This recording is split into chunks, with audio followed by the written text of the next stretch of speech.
Shopping মলে মিনিসুর সামনে দিয়ে হেঁটে যাচ্ছিলাম, আমার ছেলে দৌড়ে মিনিসুর ভিতরে ঢুকলো এবং ঢুকে সে হচ্ছে যে একটা খেলনা গাড়ি একটা পছন্দ করলো। আমি প্রাইস ট্যাগ দেখলাম যে এটা অনেক দাম, ওভার প্রাইস। সুতরাং আমি বললাম যে ইম্পসিবল, আমি তোমাকে কোনো অবস্থায় এটা আমি কিনে দেবো না। তখন সে কি করলো, সে মিনিসুর সামনেই একটা এই যে পিলার আছে, পিলারের মধ্যে ধরে দাঁড়ায় থাকলো, সেইখান থেকে আসবে না। তাকে যখন তার মা জোরে টানাটানি শুরু করলো তখন সে মোটামুটি একরকম মানে মাটিতে গড়াগড়ি খাওয়ার মতন অবস্থা। বাধ্য হয়ে কিনে দিলাম, কিনে দেওয়ার পরে সে একটা চান্দা ভেটকি দিল খুশি হয়ে।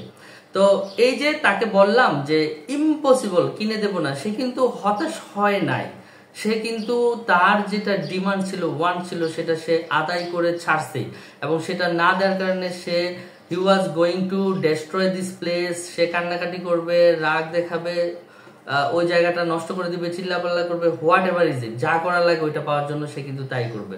আমরা যখন কাস্টমারের কাছে যাই আর কাস্টমার বলে যে না ইম্পসিবল, এখানে আপনি ব্যবসা পাবেন না, এখানে আরো বড় কোম্পানি ব্যবসা করে, কোয়ালিটি অনেক টাইট, এটা স্ট্যান্ডার্ড অনেক, এই আমাদের এই টেস্ট রিপোর্ট লাগবে, ওই টেস্ট রিপোর্ট লাগবে, এই সার্টিফিকেট লাগবে, ওই সার্টিফিকেট লাগবে, ইম্পসিবল। কোনো কাস্টমার কি সাইদা বলে হ্যাঁ ভাই আপনি আসছেন, অনেক কষ্ট করছেন, সুতরাং আমি অনেক খুশি হয়েছি, আমি আপনাকে অবশ্যই অর্ডার দিব, মাঝে মাঝে ফোন দেন, আমি আপনাকে সাইদা সাইদা অর্ডার দিব, বাসায় নিয়ে এসে অর্ডার দিব।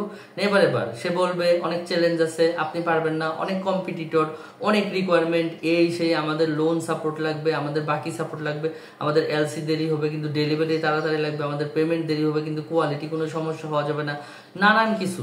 তো এত সব অবস্টাকল শুনে আমরা অনেক সময় কি করি যে হতাশ হয়ে ফেরত আসে, আরে না ইম্পসিবল বলে দিছে কাস্টমার, এখানে আসলে ব্যবসা হবে না। অ্যাকচুয়ালি একজন সেলসম্যান যখন মার্কেটিং করে, সেল করে, আসলে সেল একটা অ্যাক্টিভিটি বা রেগুলার বেসিক একটা প্র্যাকটিস। বাট পিআই বা এলসি পাওয়ার জন্য, সেল ক্রিয়েট করার জন্য বা রেভিনিউ আর্নের জন্য আসলে ক্লোজিং দরকার। সো বড় বড় ট্রেনিং আছে, বড় বড় এন্টারপ্রেনার বা সেলস এর মার্কেটিং পার্সনদের গ্লোবাল, যে স্টপ সেলিং স্টার্ট ক্লোজিং।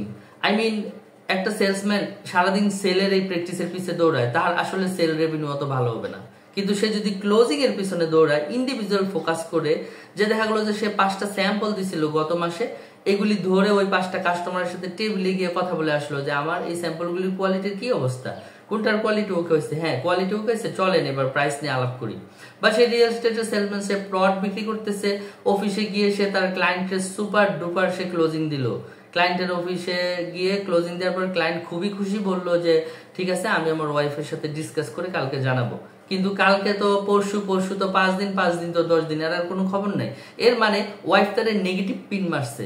এখন ক্লোজিং দিতে হবে ওয়াইফকে, ওই কাস্টমারকে ফোন দিয়ে বলতে হবে যে ভাই অফিসে তো আপনার সাথে দেখা করছি, আপনার বাসার অ্যাড্রেস দেন, আমি আপনার বাসায় এসে আপনাদের, যেহেতু এটা একটা ফ্যামিলি অ্যাসেট আপনারা কিনবেন, সুতরাং আপনাদের দুইজনের সাথে আমার বসা উচিত, ভাবিরও জানা উচিত যে আসলে অফারটা কি এবং বেনিফিটটা কি। তো সো আমি আপনাদের দুইজনের সাথে একসাথে বসে একটা সন্ধ্যায় একটা মানে ক্লোজিং দিতে চাই। সে যদি ওই বাসায় যায় এবং হাজব্যান্ড ওয়াইফকে একসাথে নিয়ে এসে ক্লোজিংটা দেয়, ওই সেলটা ক্রিয়েট হবে। বা একটা প্রাইস, একটা 20টা প্রাইস শুট করা হলো, কিন্তু সেই ক্ষেত্রে ফিরে জিজ্ঞাসা করলো না ভাই টার্গেট দেও, আমি তোমার প্রাইসটা হিট করি। সেলসম্যান শুধু প্রাইস দিয়েই যাচ্ছে, যদি সে ক্লোজিং না করে, আসলে হচ্ছে যেটা যে সেই ক্ষেত্রে হয়তোবা 20টা কোটেশনের এখানে যদি ফার্দার ফলো আপ করা হয়, হ্যাঁ হয়তোবা 7টা টার্গেট দিবে, এর মধ্যে 5টা টার্গেট মিস হবে, 2টা টার্গেট হিট করে সেখানে পিআইএলসি আসবে। তো আলটিমেটলি সেলস একটা বেসিক প্র্যাকটিস, শুধু সেলে থাকলে হবে না, ক্লোজিং এ যাইতে হবে।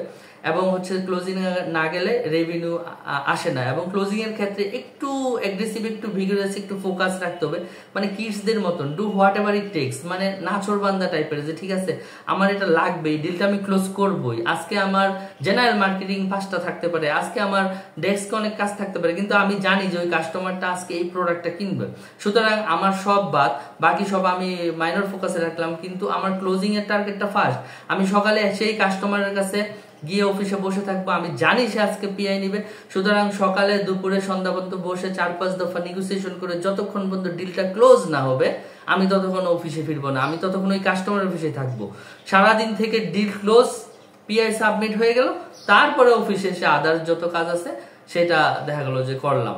তো সো ক্লোজিং এ ফোকাস না থাকলে কোম্পানির রেভিনিউ আর্ন হয় না, সেল ক্রিয়েট হয় না, এবং ক্লোজিং এ ফোকাস কম থাকলে আসলে হচ্ছে যেটা যে এই সেলসের যে ইফোর্ট অ্যাক্টিভিটিটা সেটা আসলে একটু ওয়াস্ট হয়, মানে রেজাল্ট ওরিয়েন্টেড কম হয়।